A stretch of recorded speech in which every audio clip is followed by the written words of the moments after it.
Hey, this is Tyler with Dieselgeek, and I'm going to show you how to remove the center console from your Mark 7 so that you can access the interior shifter box. We begin at the rear of the console by removing this back cover. You need to pry between this edge and this edge with a plastic interior trim tool to get it to pop back. And then you pry between here and here to get it to pop up. Once it's off of the catches, you can lift it out of the car and set it aside. Next, we'll move on to this duct. It has a catch here and a catch here.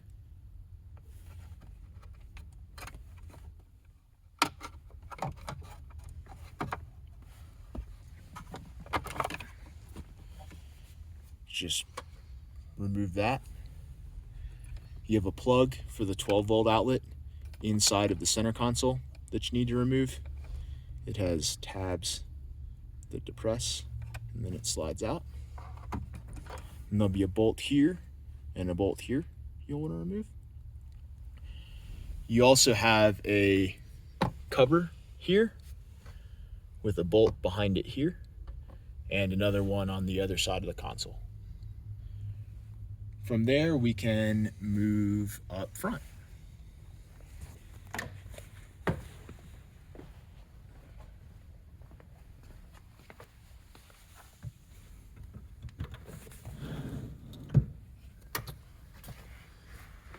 Down low on the floorboard, you have a panel on either side of the console. It's secured with a single bolt. Take the bolt out and then just pull downward firmly along the whole edge.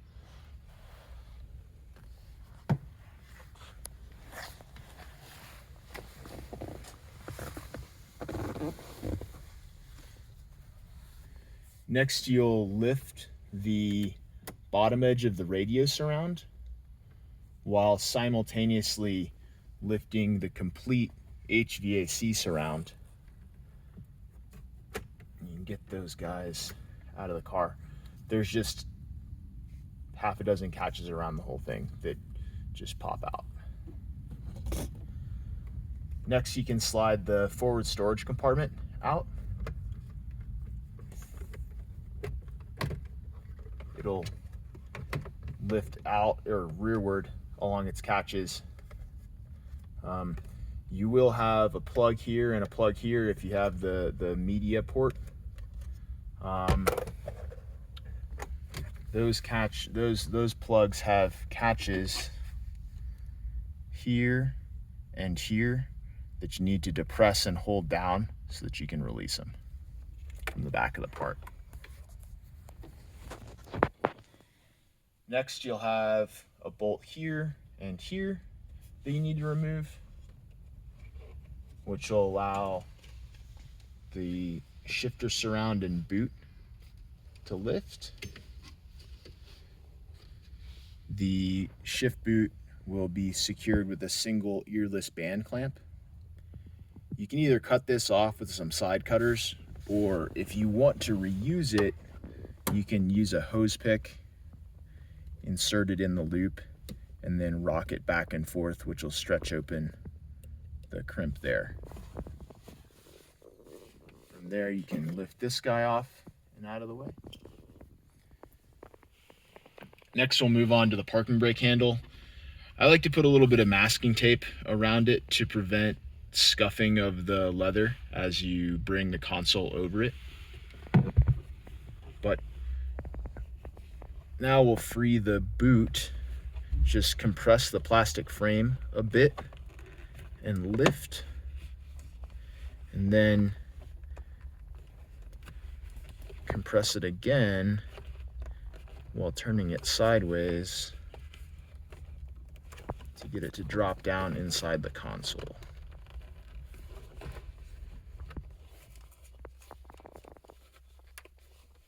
Like so. Lift this guy along the back edge, up and out of the car, and then you'll also need to remove this little metal brace.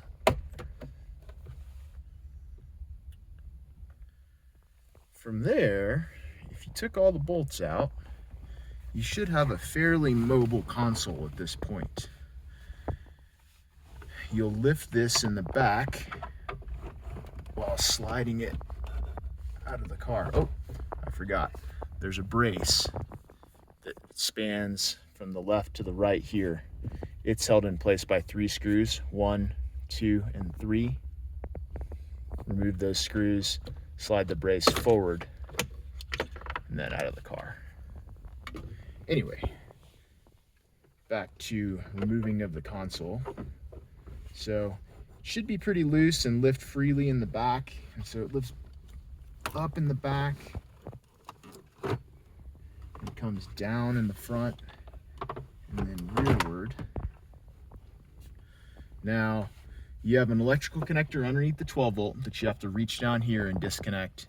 And you have a couple connectors behind the HVAC head.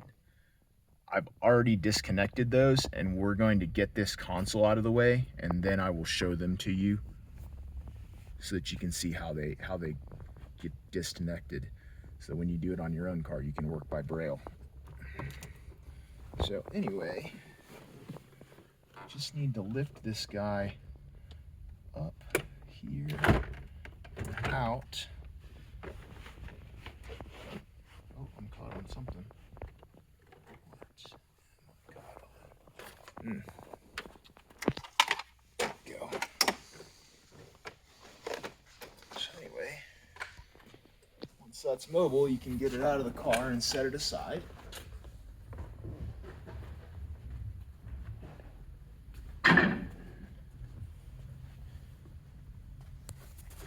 So here are the 2 connectors for the back of the HVAC head, and they have a lock and a catch. So the first thing you need to do is slide the red section forward, and once the red section is slid forward, you can depress this forward edge here, and then it'll free itself from the part. This one's the same style, it's just a little bit wider. And then this is our plug for our 12 volt outlet that sits right there. It just has a single catch that you need to feel up in there and then depress while you pull down on it. At this point, in order to finish gaining access to the cabin shifter, we need to get this duct out of the way. It just lifts up in the back and slides rearward. At this point, we have the little cabin shifter house. The cabin shifter house is held to the floorboard by 4 nuts on 4 studs. 1, 2, 3, 4. Take those 4 nuts off, and then the cabin shifter house come up out of the way. And at this point, the cabin shifter will drop down onto the heat shield from the exhaust. The last thing I like to do before going to work on the cabin shifter is I actually like to take a couple of 1/4 inch washers, probably have some lying around the garage, drop them onto the studs, and then take 2 of the nuts that were holding the cabin shifter house to the floorboard and thread those back onto the studs, and that'll lift the cabin shifter back up and keep it from moving around in the car while you're working on it. Anyway, thanks for watching. That's about it.